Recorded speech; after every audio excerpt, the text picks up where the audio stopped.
good evening, everyone. We're going to go ahead and get started. And it's kind of nice. The light is about right. The light is about right because the last couple times we had a lot of the summer sun in there. So now you can see the stream there. So why don't you just start out the handouts that you had at the front. There's one handout. There's 3 pages that are stapled together. So there's a major battles map of the Civil War on the front. The second one are the 10 bloodiest battles of the war. And then the last sheet is a timeline. And it's a front and back, just to kind of give you a reference. I'm probably not going to refer to them much, but just you have the reference so you can see those resources. The other thing over on the table, so before you leave tonight, I've got a few things over on this table. There is, and if some of you were here when we did the military presentation, I had these here before, but this is the Civil War officer's belt. It's all original, and it's a Union officer's belt. And so it's over here on the table. There is a small frame here that's got uniform buttons in it. And the uniform buttons, there are Confederate ones and Union ones. So they're all in this little wooden frame. So please check those out. This frame is a collection of the different types of bullets that were used during the war. They're all called mini balls.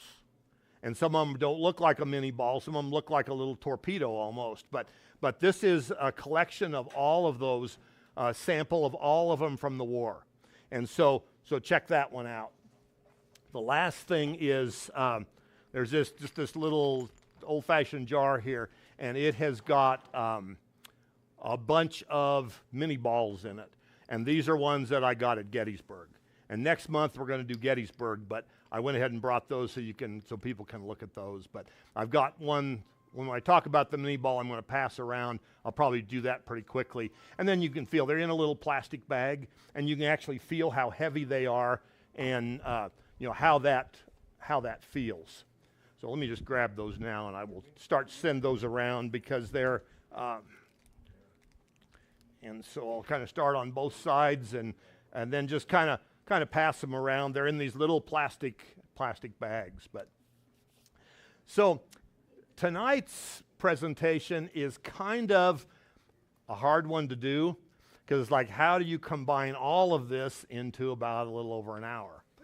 It's really hard because there's so much that could cover in this. So what I've done is I've just done kind of a survey of some of the major battles, but put in some of the details of what was going on with the government and things at that time. So I want to start out with just this introduction, and it's some statistics. So it's kind of boring statistics, but I want you to see what some of these numbers are. So it has been estimated there were about 10,500 skirmishes. Major battles, all the things. So about 10,500 events across the country during this 4 years. So when you think of that, okay, how are you going to narrow this down? Well, there was about 50 major battles. Okay? And the major ones, of course, are these biggies that everybody knows, and every history book has all the stories. But those 10,500 skirmishes also have a huge story with them too. And a skirmish is when you have at least 10 soldiers. So there could have been different little, like I said, little skirmishes is what all they were. And so you have to consider that, okay? 100 or so probably had major significance. And that significance could be, as much as, changing the border of a state, could have been control of a river, could have been control of a city, could be all different things like that. But about 100 were considered to have major significance. So, bloodiest day in American history is Antietam, okay? September 17th, 1862. And some of you that might be a history geek like me, September 17th is another day. It's Constitution Day. And so that is, there were 23,000 casualties in one day.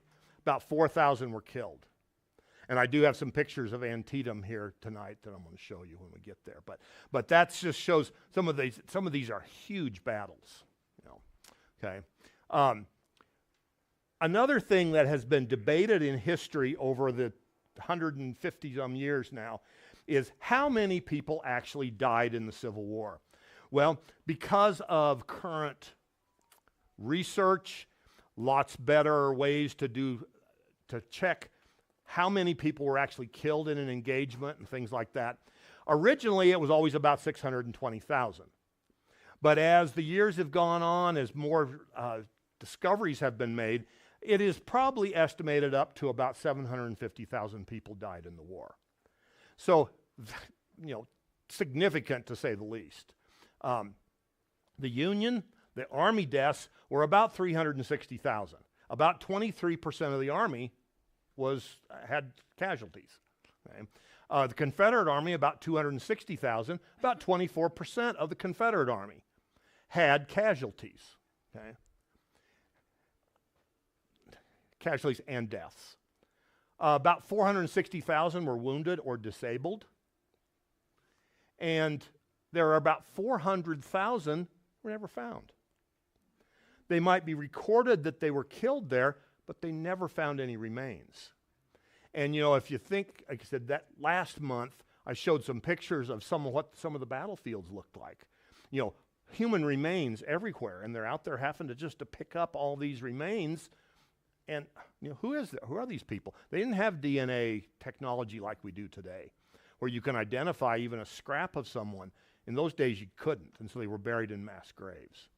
But many, many died from disease and infection because they didn't know how to control that infection. When someone is wounded, when someone gets injured, how do you stop that? Okay? And so many died from that. Okay? Another thing that I've had several people ask me over time as I've done these kind of things about prisoner of wars. You know, how many people were in these POW camps? Union camps, it shows about 211,411 captured of Union soldiers. About 30,000 died. Okay?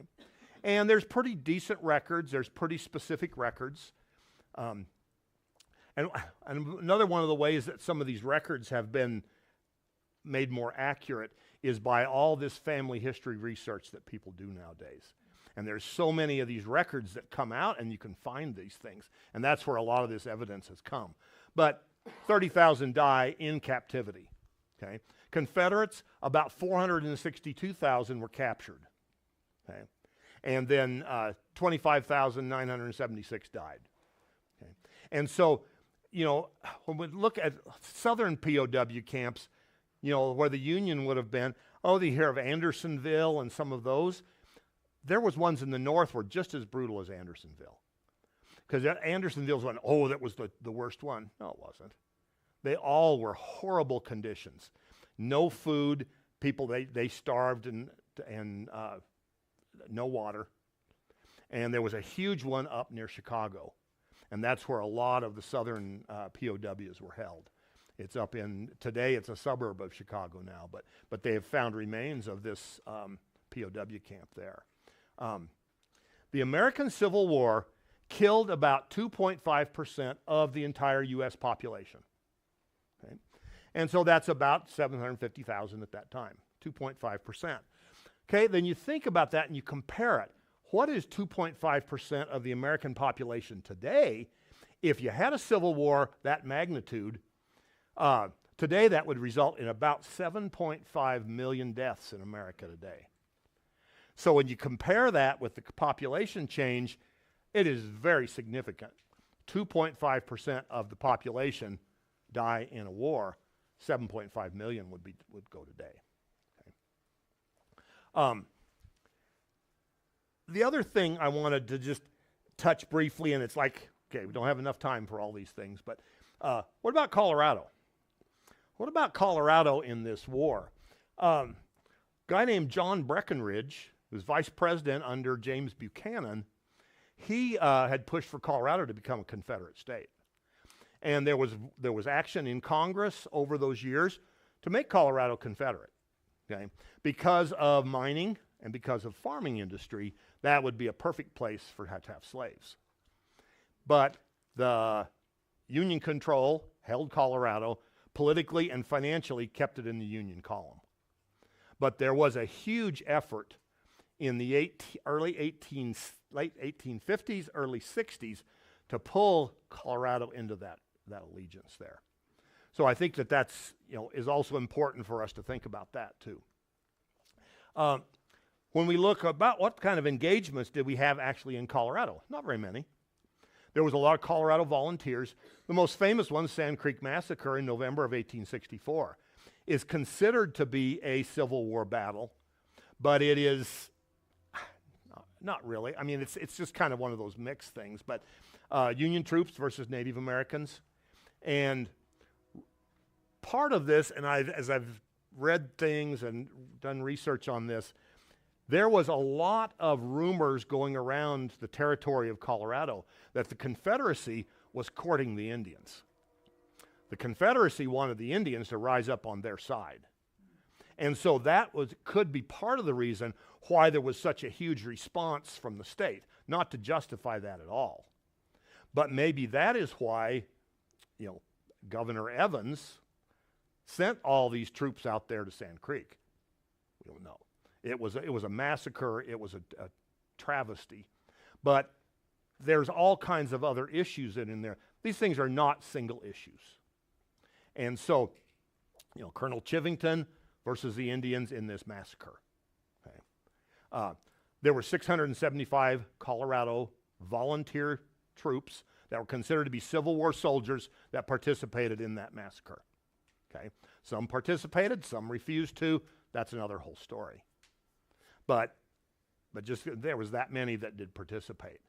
The other one that really had Colorado connections is Glorieta in New Mexico. The Battle of Glorieta, most of the Colorado volunteers fought there to keep New Mexico into the Union and don't let the Confederates take that as far as these Western battles. And so the Union victory at Glorieta, Colorado volunteers, there were about 4,900 down there. And today, if you go to Glorieta, there's not much there. It's like a rest area along I-25, kind of south of Santa Fe. And there's some exhibits and some things there.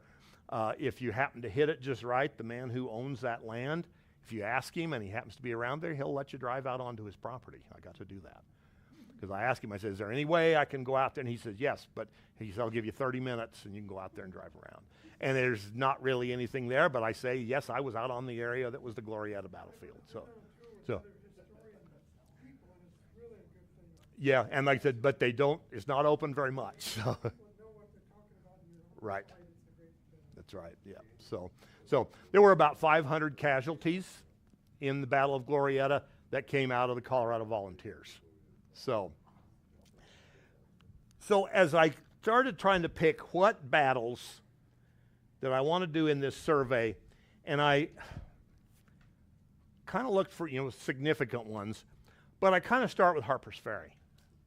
Harper's Ferry National Historic Park today is West Virginia. In those days, it was Virginia. You have a man named John Brown. And John Brown gives this quote upon his execution. John Brown was a terrorist. He had done a lot of terrorist activities in Kansas and in Missouri, and ended up in West Virginia going after the Federal Armory there. But he says this as his final words as he was getting ready to be hanged. I, John Brown, am now quite certain that the crimes of this guilty land will never be purged away but with blood. I had, as I now think, vainly flattered myself that without very much bloodshed, it might be done. John Brown was going to take this whole thing into his own power, and he was going to solve this slavery problem. Well, obviously, that couldn't happen. But this would have been in early 1860, late 1859, when John Brown was doing the things, like I said, eastern Kansas, western Missouri. Lots of massacres happened against pro-slavery, anti-slavery people. And like I said, you could do a whole study on the problems in Kansas and Nebraska and Missouri between the pro-slavery settlers and the anti-slavery settlers. There was a huge problem in those states during that. But John Brown is this guy, okay? If you go to Harper's Ferry, it is kind of a good place to start a Civil War study thing, because you go there and you can really see this is kind of where one of these basic things started. That's the armory. That's the federal armory that John Brown and his sons and some other people attacked. They were going to take this over, and they were going to take all the federal arms. One thing that's kind of ironic, the person, this is before the war started, the person who was the commander of this armory was a guy named Robert E. Lee. So it's just kind of ironic, that's who was there, and John Brown and them were against Robert E. Lee. So, but this is all in, and it's a beautiful area. That's the Potomac River. The Potomac River there looks like a Colorado River. It's full of rocks and everything. When you get down to Washington, it's all this big, wide, smooth river. But up here, it's a mountain river. Okay? And so there's just I just put a few pictures that I've taken on this. And this is all up at Harper's Ferry, today, West Virginia. A little town, you can tour the town, and just, it's really a neat place to go visit sometime. I just put a few pictures. I've been there 2 or 3 times. So.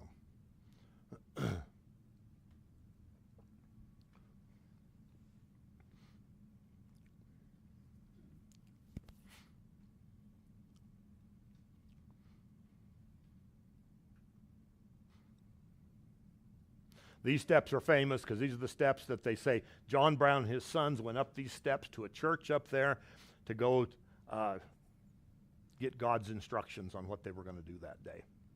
And this one, it was kind of hazy that day. You can barely see the river. But so it kind of sets up what was going on in that part of the country at this time. And so I want to talk a little bit about border states. I mentioned it briefly last month, but when the Deep South seceded, all border states except Unionist Delaware opted a wait-and-see attitude. They were just going to hang out there and see what's going to happen. Are we going to go with the Confederates, or are we going to stay with the Union? That becomes a big debate in these states. The states of the Upper South could provide the Confederacy with a natural border and resources. So these border states could be very important on both sides. The loyalty of these states are a milestone for both the Confederacy and the Union, and that was going to have to be, debated and pulled out that way. Virginia, Arkansas, Tennessee, North Carolina joined the Confederacy by May of 1861. Maryland remains on the fence. Maryland is in this strategic location right there between, right around Washington, D.C., Virginia's right on the south. Maryland is extremely important in this story. When the 6th Massachusetts Regiment was attacked while they were walking through Baltimore, they were on their way to Washington. They were attacked in Baltimore by who they thought was friendly people. Lincoln agreed to route troops temporarily around the city, call the state legislature into session in Unionist West Maryland. So Lincoln is having to really pay attention and keep these border states, especially Maryland, has to be kept in place. Okay. One of the other debates that happens during the war is, was Lincoln a dictator? There are some indications that you could say, yes, he did some things as a dictator might have.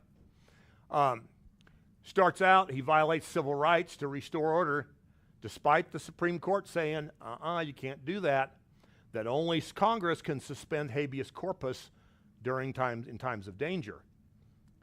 Habeas corpus, if you remember when we did the Constitution, we'll give you details in a second, but elsewhere Lincoln was more cautious. John C. Fremont had decided any slaves they caught, he would just free them all. Lincoln goes, no, you can't do that. We're going to have all these people just running around there with, and who's going to take care of them? And so he revoked Fremont's emancipation order. Okay? So you're thinking, okay, what's he thinking here? Okay, Missouri, Kentucky, and Maryland remain in the Union. Lincoln worked hard to keep them in the Union. But civil liberties during the war were greatly under question. And Lincoln had suspended quite a lot of those. Peace Democrats opposed the war in the North. And opponents were called Copperheads.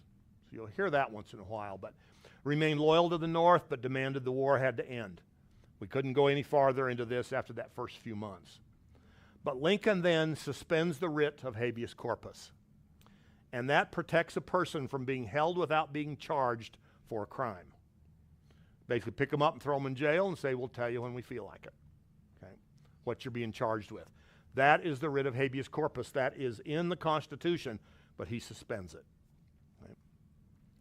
Right? Constitution allows suspension during a rebellion in a very read between the lines clause. During this time, 13,000 Americans were imprisoned without a trial. Right? He picked them up. Newspaper editors, elected state officials. Anybody speaking out against Lincoln and the war effort, they picked him up. Right? Empowered the military to arrest people who were disloyal.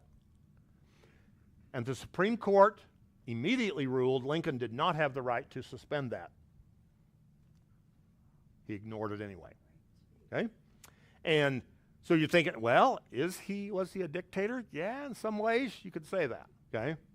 It is absolutely the struggle between our national security and our constitutional rights. We still argue about those today in 2025. But it is throughout history there have been times when this has happened. You know, if we do World War I and World War II, there were lots of times habeas corpus was suspended during times of war. Okay.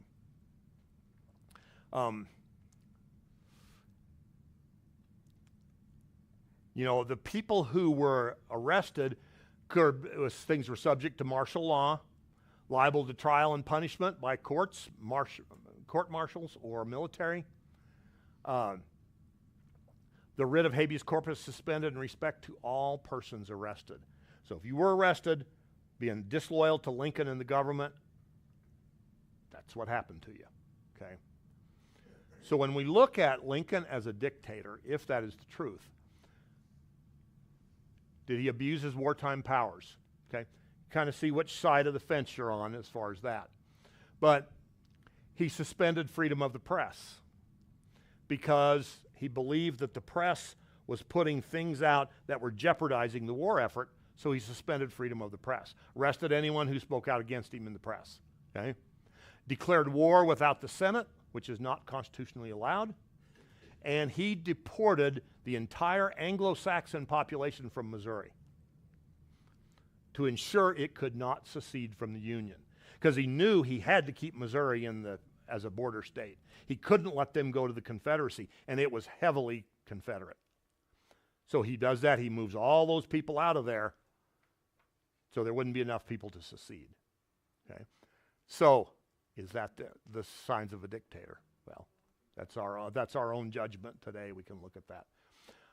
This map is just one that just kind of shows as the waves of secession happened. You know, the first secession was the Deep South. Second was Arkansas, Tennessee, North Carolina, and Virginia. The border states are these ones right along here that basically stay in as a border state. Kind of loyal to the Confederacy, kind of loyal to the Union. Throughout the war, those stay in place. And then, of course, up north, you have all the free states and the free territories. So, but this is, you know, something that took gradual period over this time. So, as the war goes in and starts to take hold, there are huge organizational challenges both sides face. The South really has a tough time because they're starting from scratch. They're just saying, okay, now we're going to create this government and we're going to, all of a sudden, we're going to go into business tomorrow. Well, that's pretty hard. In February of 1861, Montgomery, Alabama, they set up a provisional framework and wrote a constitution resembling the federal constitution. It emphasizes sovereign and independent character of the states and explicit recognition of slavery. The preamble. Some of you might remember the preamble of the Constitution. We, the people of the Confederate States, each state acting in its sovereignty and independent character in order to form a permanent federal government, establish justice, ensure domestic tranquility, secure the blessings of liberty to ourselves and our posterity, invoking the favor and guidance of Almighty God, do ordain and establish this Constitution for the Confederate States of America. That Constitution for the Confederacy is almost identical to the federal Constitution. And so there's a few words, mostly, like I said, about this, the sovereignty of the states. Now, flashback to the Constitution discussions we had. Remember when the Constitution was written, that was a big issue. How much power do the individual states going to have? Well, Confederacy says they're going to have all the power. The federal Constitution that was put in did not do that. And so that became part of the issues that led to the Civil War, states' rights. But this is, I said, is how the Confederacy was getting set up. Jefferson Davis, the president of the Confederacy from Mississippi, he tries to assemble a geographically and politically balanced cabinet. But it turns out to be a mess. Because everybody is kind of working in their own and working on their own way to make this thing work. But you can't have, 20 people working independently. It doesn't work, okay? The Confederacy, though, has broad civilian support. So people in the communities around the states, they have huge support for this. Whatever the problems are, they're still supporting it. Okay? So some things positive, some things not. Lincoln didn't have to build a government from scratch. It was already in effect.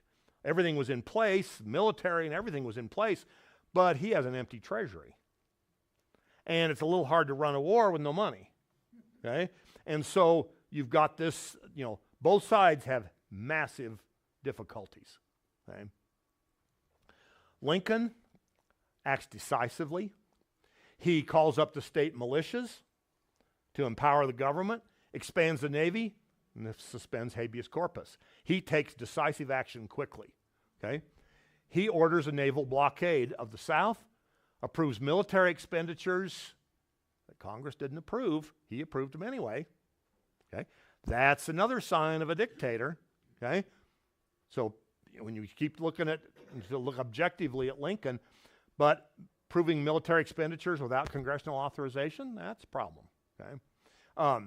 Jefferson Davis works tirelessly as president. He's a micromanager.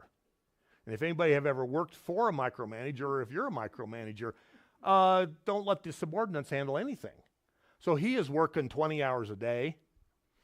He is not getting much done. He's extremely frustrated. Newspaper articles at the time say he's sickly, he's reserved, and he's humorless. Well, yeah, if he's working 20 hours a day, he's pretty tired. He is pretty grouchy, I'm sure.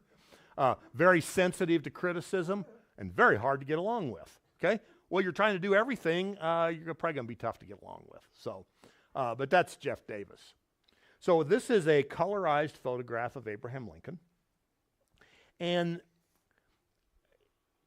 computer colorization, I think, shows you a lot about a person that a black and white picture did not show. You see the deep lines in Lincoln's face. You see the abnormal coloring of his face. Shows he's not very well throughout the war. So there is, like I said, colorized picture. There's Jefferson Davis. They were about the same age. I think Jefferson Davis was born in 1808 and Lincoln was born in 1809. So they're both in their 50s and have this task that they're both trying to undertake. But as we know, the Civil War is the most brutal, most destructive conflict in American history, in part because of the changing military technology too. Inadequate communication was a huge problem. The little bullets I sent around, I hope everybody got to feel those. If you didn't, they're still around. We'll get them around. You didn't see them. That is the range of the rifles increased from 100 to 500 yards. So you can get somebody way back so they can be insulated from the protection of these French mini balls. And even those things look like little torpedoes. They're called mini balls. Put the soldiers beyond the protection of artillery. What it does, it becomes a defensive war. These troops get set in some places and they just stay there. And then you have that massive killing. And all those, what's indicative of all of those battles is that huge amount of loss of life. Because you're stuck in this. It's not a war of movement.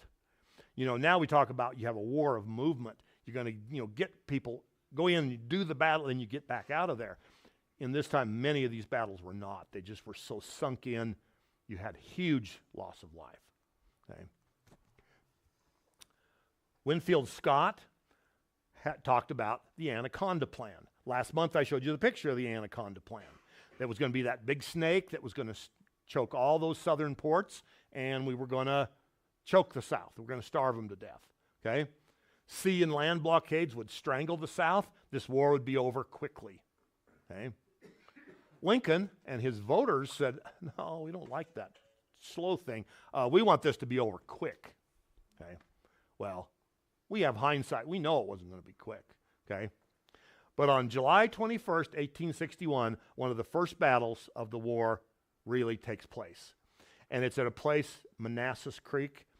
Depends on which side you're on, Bull Run. But it is a debacle for the Union troops. Not very far outside of Washington. The battle itself was inconclusive. Confederate reinforcements caused the Union troops to run back to Washington. Okay?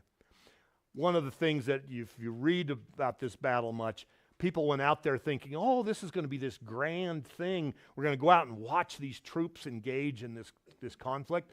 They went out there with picnic lunches. And you're going to watch this battle, and then they're coming back horrified saying, this is terrible. These people are getting blown to pieces out here, and we're out here having picnic lunch. Okay? It was terrible. Today, if you ever fly into Washington, D.C., Dulles International Airport, Manassas Battlefield is right on the edge of that. So that's how close they are to Washington.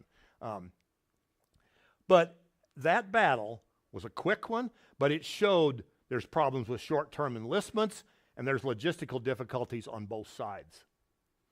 And think about how poor the communication was. Think about those kind of things that we just kind of take for granted today. But of course, the Confederates won that one. There was a second Battle of Manassas in August of 1862, and it was similar result.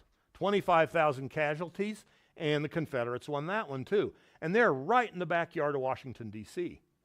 And they are having these large battles. I said, 25,000 people, injured and killed? That's pretty substantial. So I just put a few battle maps on here. So we don't have time to go through them and really go through the logistics of it, but this is a way, if you're interested, there are tons of books, there are tons of resources online that you can pull these up.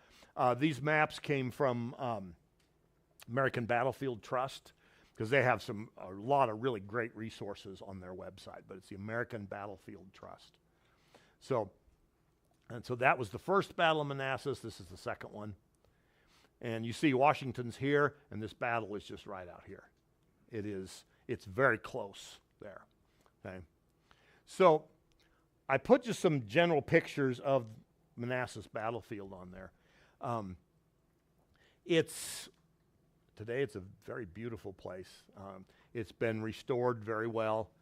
You can really get the feel of where these troop lines would have advanced on each other, where they would have been hunkered down, and where a lot of this loss would have been. There are buildings on these battlefields that were there at the time of the battle.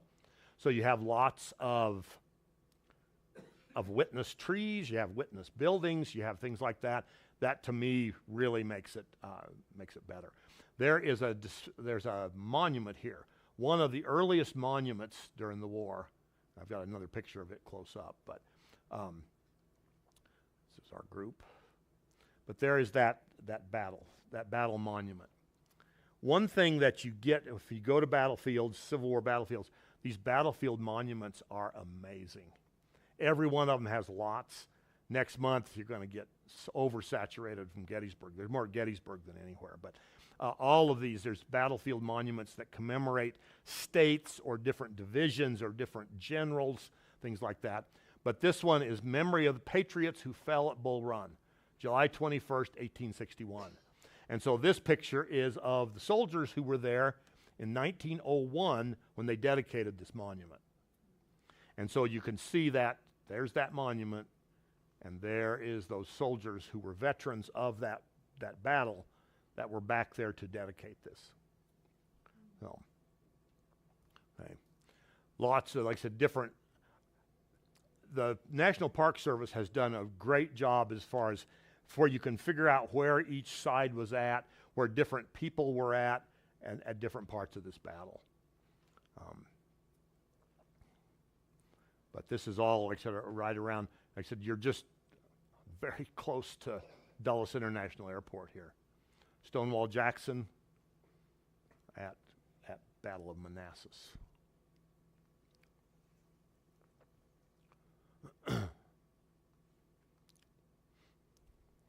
One of the things that is characteristic of the Union during the war is the way Lincoln changed his generals.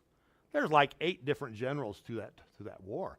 I mean, every time he turned around, he'd get dissatisfied with somebody, he'd can them. So this time he replaced Irwin McDowell with George McClellan. Then McClellan would get fired, and then he'd bring McClellan back, and there was that was not a problem in the South. Robert E. Lee was the commander throughout the war, and they never changed him. But in the North, there was constant change by Lincoln of his generals.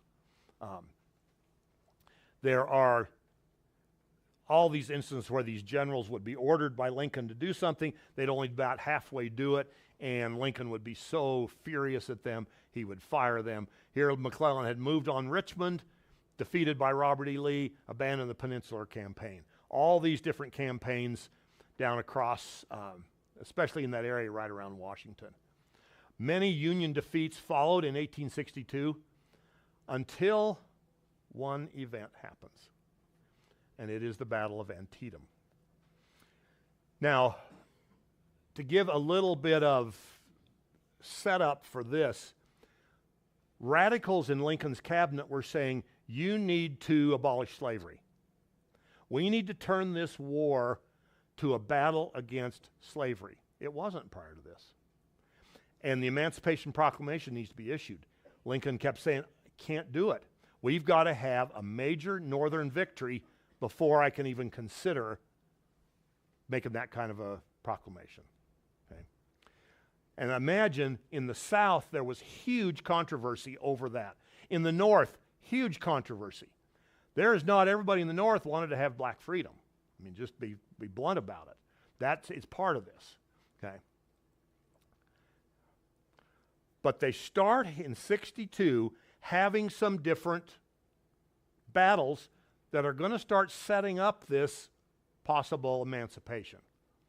In the Western theater of war, they're looking at the control of Mississippi River.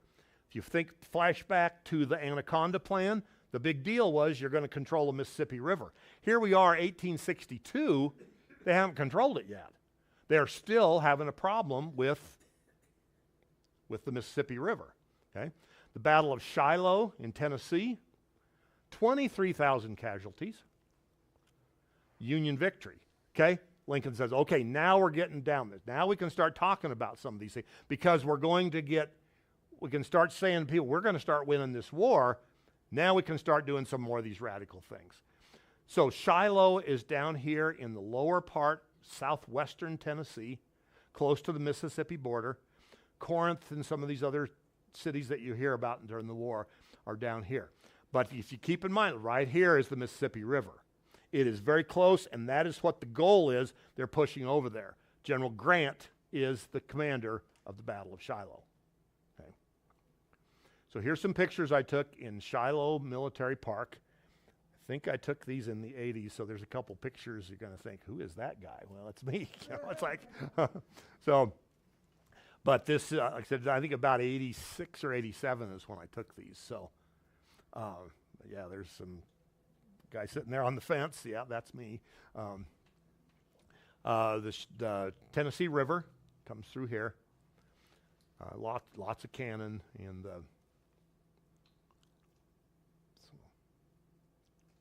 this is the days of film camera, and you set the little timer on your camera, and you run and hurry and get in the picture, and then and then hope the picture turns out. They don't know if it's going to turn out or not. Yes, yeah, they were all welded together. So, yep. So, witness tree. That's where General Johnston was killed. They kept the tree, and that tree still is standing there with the fence around it, so people leave it alone. But it's a witness tree. Bloody Pond is where some of the brutal fighting happened in the Battle of Shiloh. And there is, like I said, lots of pictures you can find, and I couldn't find any for this one, for this presentation, but of this water full of bodies. Because there was hand-to-hand combat right back here in the Bloody Pond.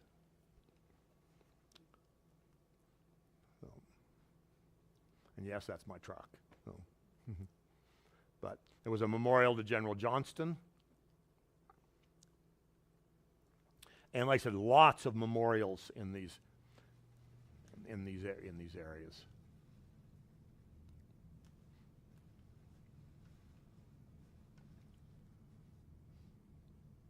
Almost every battle has a peach orchard of some kind in it. This is the peach orchard there. But so kind of in this same area, you have the Battle of Stones River. Stones River is up south of Nashville, December 31st, 1862. It's still in that line of the 62 battles. Okay? 24,000 casualties. Very small battle, but huge amounts of casualty. Union victory.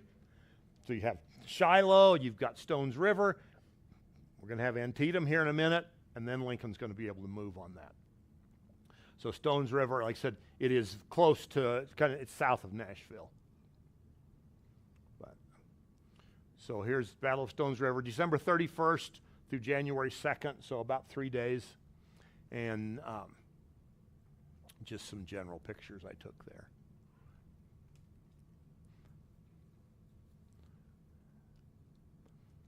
And every one of these battlefields have huge numbers of graves, of veterans' graves. Because in those days, if you were killed on the field of battle, you were buried close to where you fell. And if your family didn't have any money, they couldn't send for your body and have you shipped home. So you were buried in all these different places. And if you walk through there, many of those headstones all say unknown soldier. Because they were buried days afterwards, and so you couldn't identify anybody. So this is why it's called Stones River. These huge stones are out through all these woods. And then there's a river that goes down through there. But this is where this brutal fighting was in these, around these stones. You can see all these huge stones back in the trees.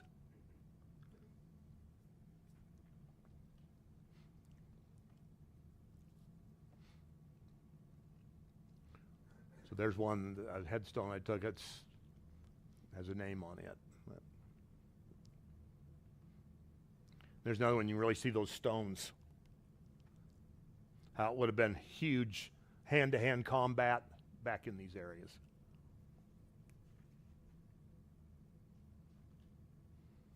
One of the oldest Civil War memorials is this Hazen Brigade, and there's a couple monuments in there, but just some more of these.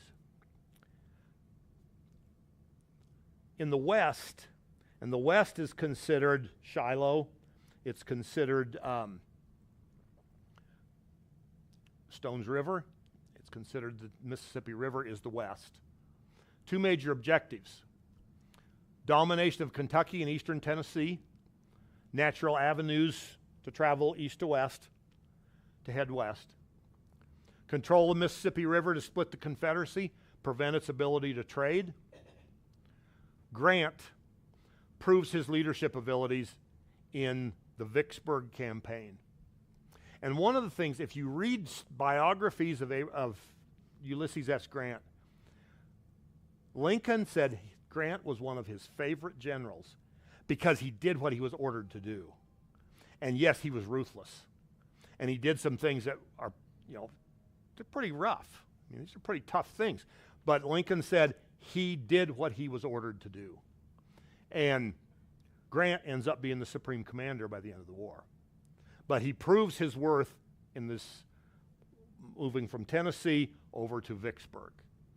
Grant captures Fort Henry, Fort Donelson in February of 62, nearly gets destroyed at Shiloh Church, but ends up winning it.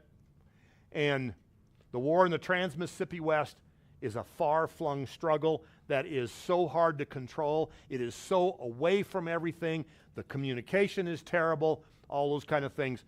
But Grant is the one who holds this thing together in the West. Okay?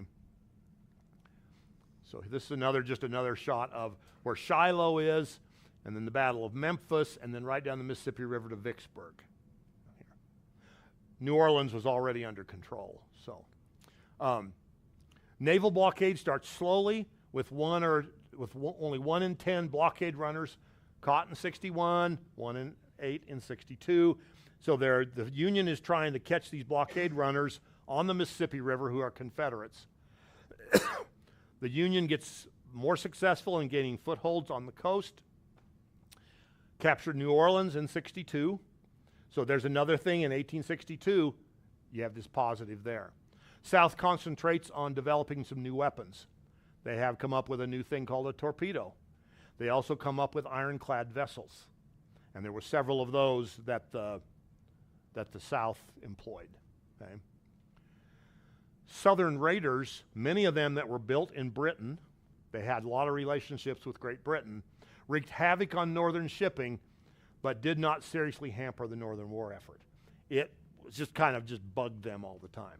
But there's a lot of these things were still coming from Europe. What makes the picture even more complicated is cotton.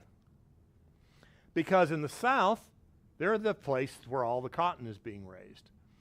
The South believed they could hold on and get recognition from one of the European powers, specifically Great Britain. That's what they fully expected, that Great Britain would eventually hang on to them because they needed the cotton. The Europeans, though, said, we're not going to get in this mess. We're going to declare neutrality, which just really confounds the South. They are very disappointed that this happens. They assumed that as the supplies of cotton in Europe dwindled, they would force them to recognize the Southern government. Well, it didn't happen. There turns out there's a glut of cotton in 1860 and 61 because the European powers bought huge amounts of cotton in the last few years before the war started because they could see what was going to happen. So they got themselves way stocked up on all this cotton. So then there's a glut in those 2 years. Okay, that kind of sets the South back. And then in Europe, in Great Britain and France and Germany and Italy, they find other places where they can get cotton, like India and Egypt. And they help fostering that development there in those countries. So before you know it, they don't need any American cotton. They can get it all right there. Okay? So that's what kind of just really pushes the South down. Okay? The cost of fighting this war is tremendous. Both sides initiate a taxation. 21% of northern expenses are financed by taxes, 1% of southern expenses. Okay? Both sides do government bonds. Souths don't work very good. Who wants to buy bonds with Confederate money that you know might not be worth anything? North was doing a little better on that. Okay? But both sides print huge amounts of paper money, which creates rampant inflation. At some point, the South had 1,000% inflation. The North was running about between 400% and 500% inflation. Okay?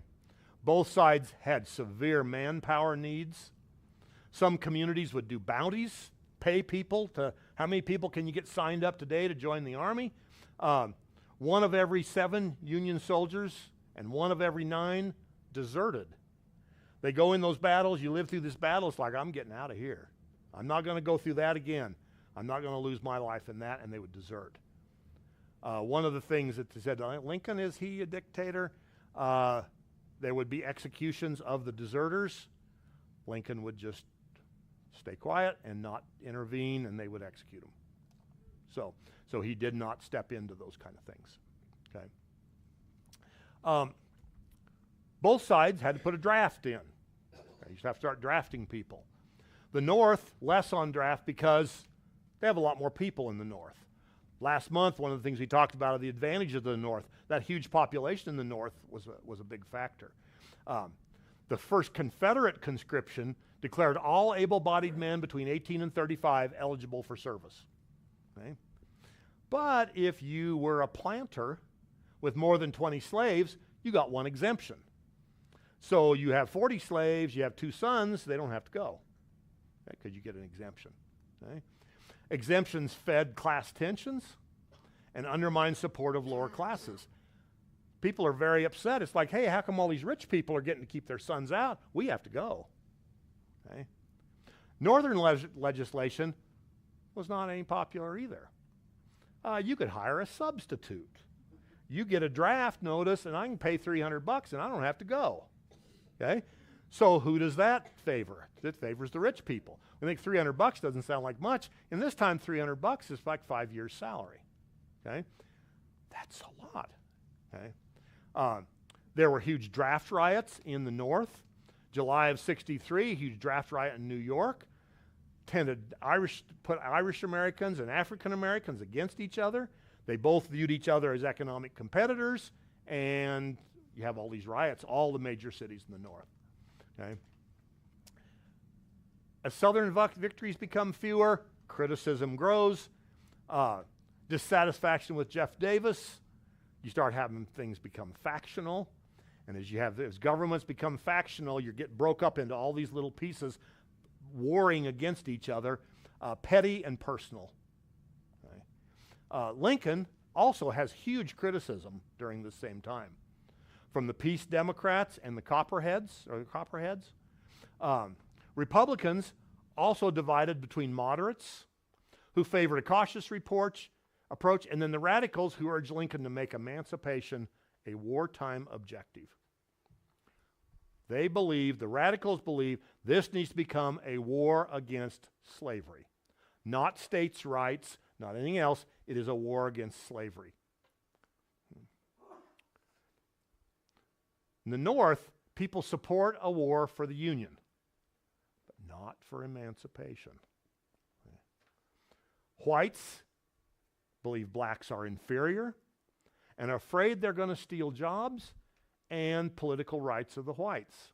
So there's all this underlying stuff that's going on in the North during this time when sometimes history looks like, oh, everybody was so happy with the Emancipation Proclamation. No, they weren't. There was all kinds of problems. Huge race riots in northern cities. But it all comes to a head at Antietam. 26,134 casualties. It was a Union victory. That was the final straw that said, Lincoln says, I can make this move now. Bloodiest day in American history. And here is just the map, the battle map of Antietam. And if you are interested in reading about Antietam, there is 50 books you can find about Antietam. They are everywhere. And it is a great read. One of the things that was special about, that characterized Antietam was Lincoln went out there. They kept saying, you're going to get shot by doing this. He said, if that's God's will that I'm going to get shot, I'll go. And so he would go out there. I think this is a cool picture. Look how much taller he is than the rest of those guys. And then it's always funny, this one person that's right here, clear over to the side. You got the President of the United States over here, and everybody's over here listening to him. You got this guy here. His name is George Armstrong Custer. And Custer was always kind of a rebel anyway, and he's just clear over here on his own, kind of ignoring what Lincoln's doing. But so like I said, Lincoln's out there on the battlefield. Here's a picture of Lincoln with George McClellan. It's a famous picture of Lincoln sitting in the tent, talking to him about what's going on, about this battle that's about to happen, and all these kind of things. And there's just a close-up of Lincoln and McClellan. And there's another one. Again, you can see how much taller he is than everybody else. Even without his hat, you can see how much taller he is. Yeah. So, and many times he would get back to the White House and there'd be a bullet hole through his hat because somebody had taken a shot at him, but he's out there and and he's on horseback there going somewhere. So, but September 17th, 1862, huge battle. So this is the Visitor Center at Antietam. When I was there with a group of teachers, we had actually had a class in that house, and that's a house that was a witness house, and we were in there and talked about the battle and could look out the windows, and they'd say, this is what was going on around here in this yard. So lots of monuments here. One of the most famous views of the Battle of Antietam is this view, and that is called the Dunker Church. It's the Brethren Church, and it was there during the battle. And so when you look at history books, you can see this one. So there is the Dunker Church. Sits there today. And this is the outcome of the Battle of Antietam. That's a monument to the New York troops that were fought there. And some of the fields around there. This was a huge battle. It was spread out over quite a few square miles. And there was wheat fields, and there was corn fields, and there was peach orchards, and there was all kinds of different things that these troops fought through. Over the years, they've tried to get these things back about what it would have looked like during that time. But there's, you can kind of see lots of trees in this area. And this is a tower that's a viewing tower that were built during the Great Depression by the WPA and some of those different government agencies. They hired people and they would build these towers, and there's a lot of them on these Civil War battlefields. But this is a place that's also very notorious for the Battle of Antietam. It's called Bloody Lane. And you always think, now why is this thing so deep? Well, in those days when the fields were being farmed, the wagons would back up to these things, so they would dig these ditches really deep, so they didn't have to worry about it was easier to load and unload wagons. So you'd have these big, deep ditches. Well, this Bloody Lane is where some of this really brutal fighting took place. This one. And so this is Bloody Lane. So this is the same view as that one. Along the fence rows right in that area, along some of these crops. That's another one of Bloody Lane.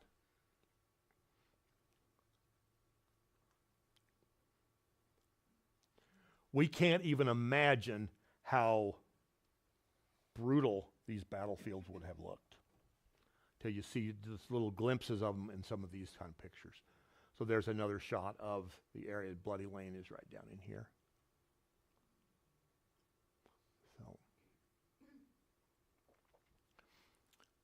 Like I said, lots of monuments along here.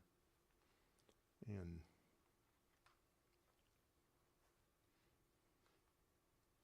so this is the Burnside Bridge. You see the Burnside Bridge in lots of photographs of this battle. And so it still stands. It is considered kind of the monument of this whole battle over Antietam Creek. And anybody that knows me, there's snakes all over the place here. It's like, so they said, watch out, there's water snakes down there. It's like, geez, stay away from there. But this was the group of teachers. It was from BOCES. And they set the thing up, and so we got our picture taken at the Burnside Bridge. There's just the other end of it. But but it is really a monument to see.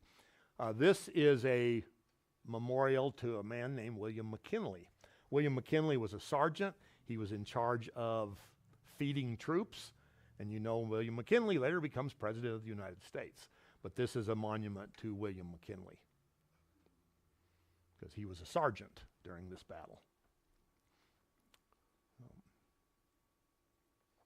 So the era of presidents is kind of like the same era of presidents that happens after World War II. You know, the Civil War, you have the series, you know, Grant and Hayes and Garfield, and then you've got, you know, Cleveland did some things, Benjamin Harrison and McKinley. So there's like 5 or 6 of them that are all Civil War veterans. Same thing happens after World War II. You know, you have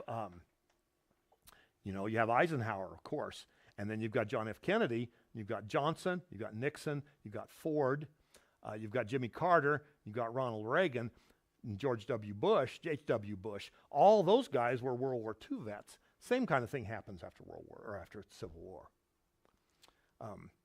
But here's just some more pictures of some of the monuments at Antietam.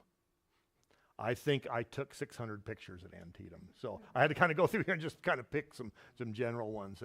And there's an artist's conception of what the battle around the Burnside Bridge might have looked like.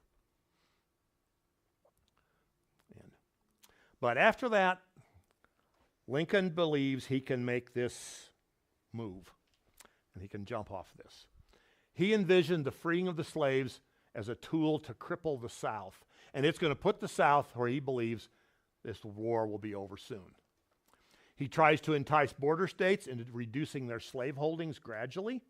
All the border states had significant slave-holding populations. Okay? When that failed, though, he moves toward emancipation, waiting for a Northern victory to make the announcement, and Antietam is the one. He argues that freeing the slaves would ultimately save white lives and preserve the Union. So this whole thing shifts to the war against slavery.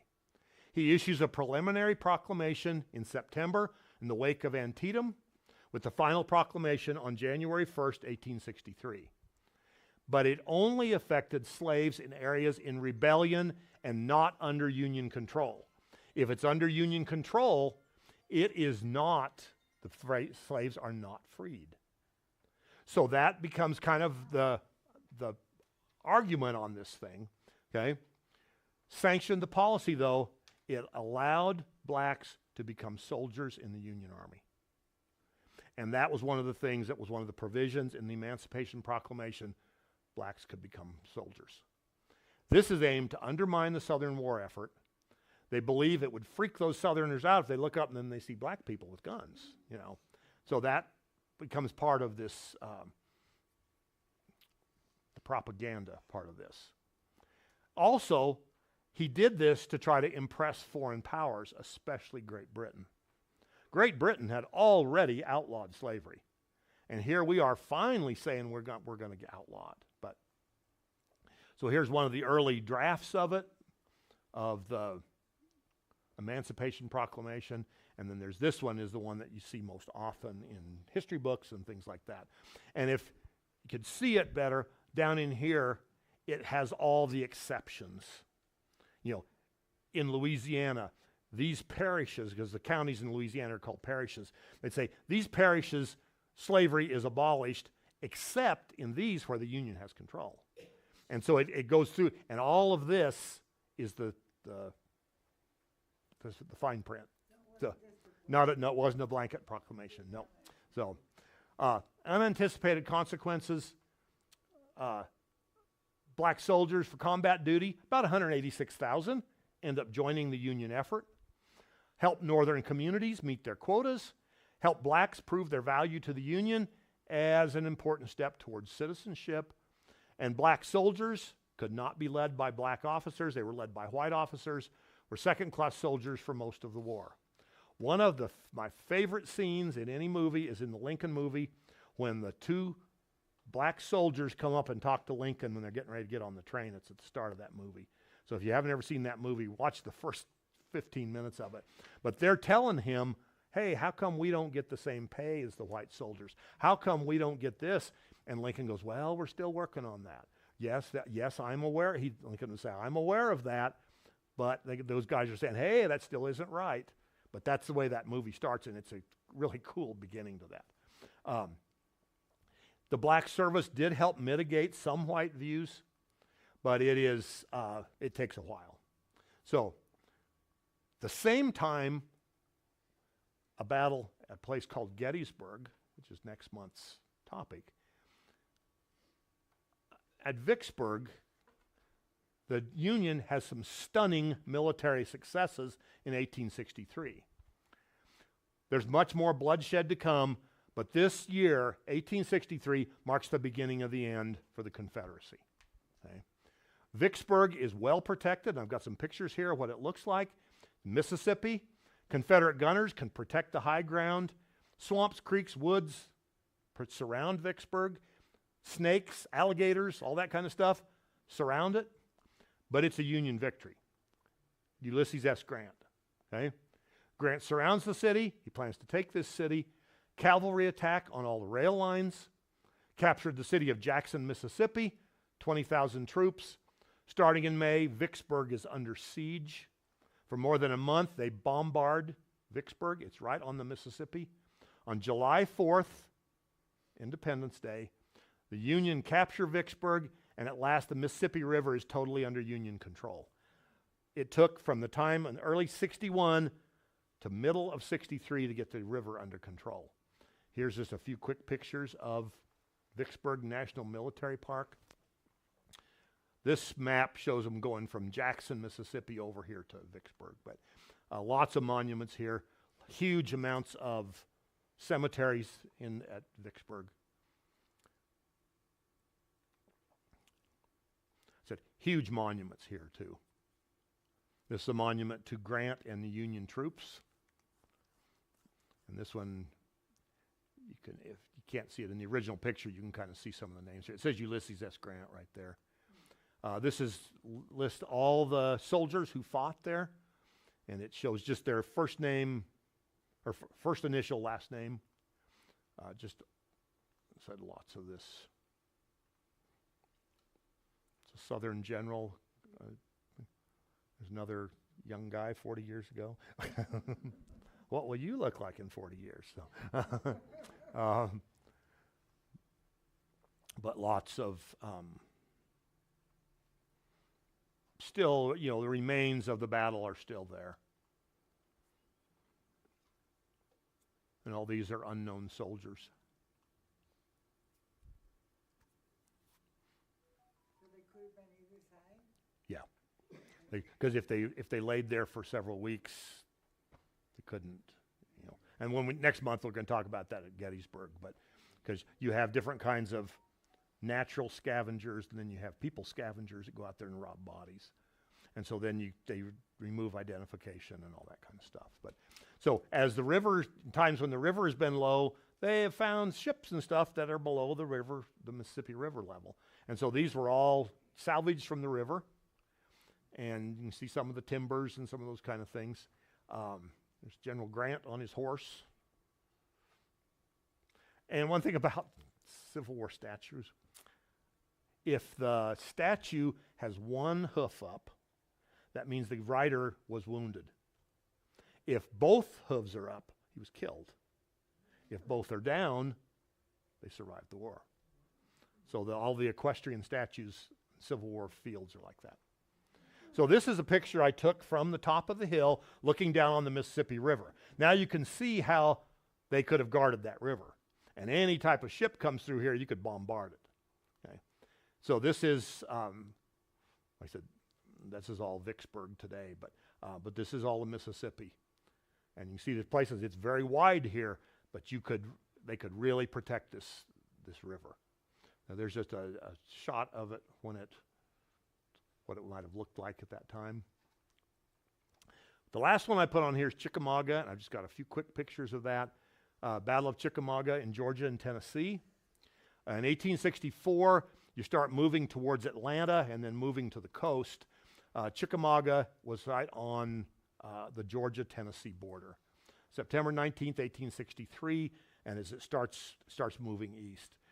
34,000 casualties here, a Confederate victory. It lasted about a week, I think. But Chickamauga and Chattanooga, military park. There's another shot of me.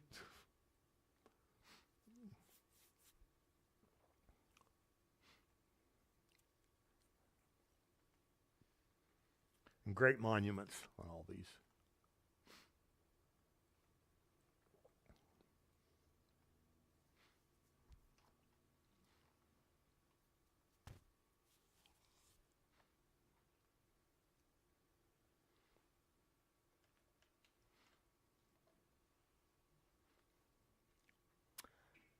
So, next month.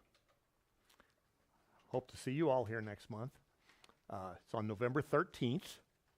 Too bad it's not on November 19th, but I can live with that. November 19th is Gettysburg Address Day. So, but Battle of Gettysburg. And that's what we're going to talk about the entire time is the Battle of Gettysburg.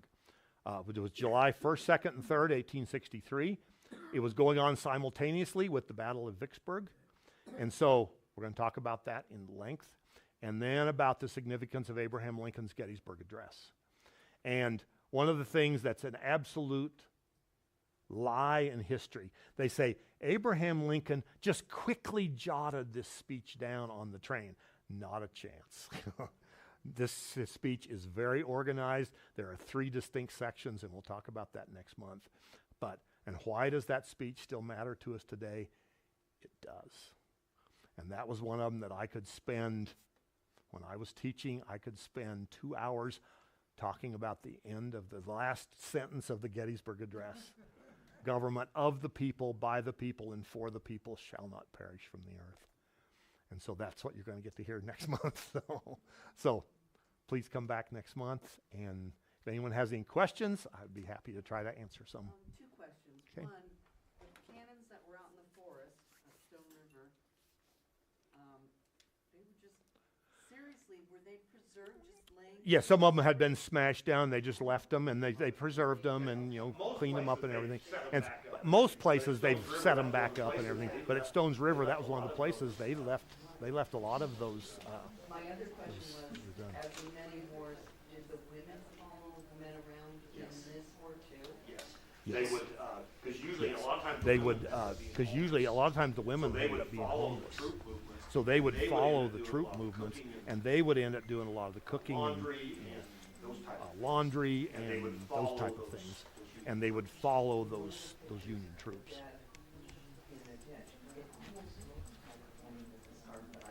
Could have been, because there would have been. Could have civilians been, killed. because there would have been civilians Because killed in that those was battles all too. farm ground. Because There would have been that was people all in their farm ground, and there farms would have around been people in their farms around there as these battles would take place. Very beginning, you said that yeah. Lincoln, deported all the Anglo-Saxon, people of Missouri. Who were the Anglo-Saxons? Most of those were the people who had. Most of those were the people who had And he would influence. just they'd make a move. And he would just they'd make a move. The military come in and move them out. So Anglo-Saxons is white population. Yeah, it's a white population. Yeah, it was a Yeah, white and population. they would move them. And they would yeah, move and influential they would people. move them, and they would So they move couldn't influential organize to people, secede. so they couldn't organize to secede. And so they say, well, that's a dirty trick. And so they say, well, that's a dirty trick. Well, I guess it is kind of, but all's fair, and They moved them over to Illinois. they moved them because over they into were- Illinois Most of them were pro-union. because they were anyway, most so of them they were moved them pro-union anyway, so they moved them into Illinois, where it was I union. noticed So. you didn't mention the general. The locomotive, the general. Oh, can't do everything. Oh, can't do everything. So like I said, that's it. That can't do everything. Unless we spend 4 hours here and keep you guys here till midnight. So, I just wondered if you Yeah. ever wondered if dates were a little fudged here and there. Because have you noticed how many dates often fall on July 4th or? Well, I think, you know, well, I I think, think it you know, may have been I that think way, it but I think may it have was been that way, the but I progression. think it was You know just how the progression of these Antietam battles. is You know how on Constitution Antietam is you know, on Constitution and then, like I Day, said, several of you them- know, and then like I said, several of them over the years were But on. there's enough historical evidence, so Yes, it really that did it was. happen on Yeah, those well, see, days. like, Yes, you that know, it like was. Vicksburg, Yeah, well, see, it like, started you know, like 3 or 4 Vicksburg, weeks it started like that was 3 or this 4 weeks progression before. across And that was this progression over there across to the river. Mississippi And to it get was- over there to the river. It was. And it huge was, amounts of swamps, it was alligators. huge amounts of swamps and alligators and snakes and everything else that they were having to deal with. Yes, yeah. When did Yes. soldiers Yep. start wearing what we call dog tags? Was that World War I? World War One. At this time, they had little World War things One. sewed At in this there. time, they had little things sewed then, in of their course, uniforms. Somebody And then, gets of course, hit with something, somebody gets hit they with don't something. identify anyone. And They, that's they why I don't think can't the identify Civil War anyone, has and so that's why I many think the Civil War has so And many especially unidentified. if you lay there for a And couple days especially it's if you lay there for a couple days and it's 100 degrees, it's going to be pretty hard Body to gets get to. diluted and then the ID tag goes away. Yeah, you know, one of the things That's is kind of thing Yeah, for next you know, one of month. the things, just kind of One a of the thing for things next that month with the Gettysburg. looters did, they One of the went things in that and they the took looters letters, did, they went in Bibles, and they took letters and they wallets took out of Bibles and they took Well, then they go wallets there out to of try to people's. identify somebody. Well, then they go there to try to identify somebody. And You it's can't. 100 degrees. You can't. So what And happens it's to a 100 human body degrees. laying out in the sun So at what happens to a 100 human degrees, body laying and out in you've the taken sun when all it's 100 anything to degrees identify and you've somebody. taken all anything to identify someone? And that's when they would talk about the And scavengers. that's when they would talk about the Scavengers scavengers at were Gettysburg. muskrats, Scavengers were coyotes, muskrats and coyotes, raccoons and things like that. But it also was raccoons human and things like that. scavengers But it also was human scavengers too that did those horrible things. So, Emancipation but- Proclamation, we said the blacks in the Union Territory won. Then he said they could become soldiers. Was there something They allowed them, or they could go. they allowed them, or they could go enlist. Not really. I think it's just kind of a Really. fine line. I think it's just kind of But it a was- fine if it line was in there. the But it union was, areas if that it was were in the controlled. Union areas that were in Union control, the emancipation And so didn't a help. lot of people say, you know, And of so course, a lot of people say, you we know, have and of course, 2025's we have views. And a lot of 2025's those views. I do not agree with. And a lot of those But they views I always do not say agree the with. Emancipation But they always Proclamation, say the Emancipation Proclamation, it was a political stunt, and it was a political and to stunt, a and degree, to a I do agree with that. degree, I But a lot of it, do it's agree still a with that. significant But a lot of it, it's But still a like I said, so significant I don't agree time. with, But like I said, so I don't agree with 2025's a lot of views some 2025's views of some of these historical things. So I still fight the other way. I still fight the other way. Kind of subjective, but I was thinking the whole time, why didn't Lincoln make the Emancipation Proclamation earlier? Because did it actually change the way the war went? Because we suddenly got all these black soldiers. I think it did, and what it did, it changed. I think the it did, aim. and what it did, it Because changed prior to the that, aim no, of this the is war. about states' Because rights, prior to that, no, it's this is about state states' sovereignty rights, and all this and stuff. it's about state And sovereignty once you and all say, this no, stuff. we're gonna And once you say, no, we're then it we want to becomes- abolish slavery, Civil then War it becomes, a war against the Civil War becomes a war against slavery then. But No. it changes the military. But it changes the military view, it changes the historical view, yeah, yeah. But it's, like I said, Did it, with all your studies though, did it start, because I couldn't keep track of the dates. Yeah. Did that time period, when he made the proclamation? Any more battles? were these I think it did I think it did psychological changes. do some because the rest of psychological changes, 1862 because the rest of 1862 pretty positive. was And then pretty January positive for 1st, the that's when Union. it took- And then January 1st, that's when it took, but again, it's, yeah, But yeah. thank you all for coming. I'll But hang around. thank you all for coming. I'll hang around and answer questions on, you know, individually. But thank you again for coming. I appreciate it. Thank you.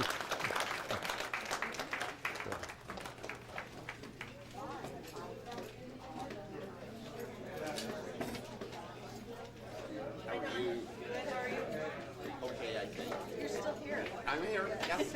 We will be.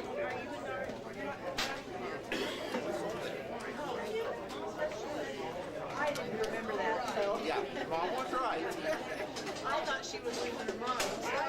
I was paying attention. Yeah. I'm ready. Darlene sold it. Darlene sold it, sold it. Shame on Darlene. Yes. You guys didn't want to go back there, or? She did. She did. That's why he keeps saying, she did it. She didn't want to go back. Oh, I don't care. Doesn't matter to me. Oh, I know. I know, it's something else. Sorry. Yes, I said no.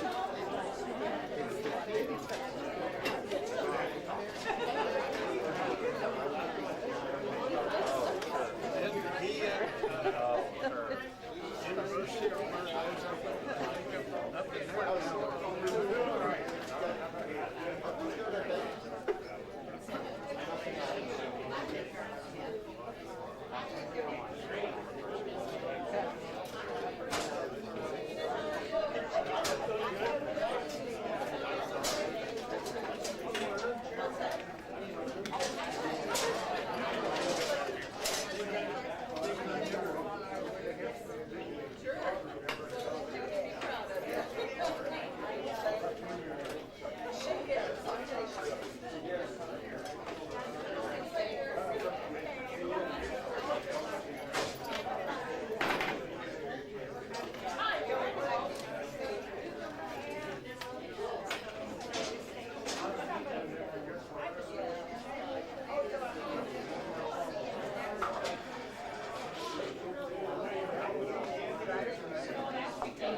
Thank you.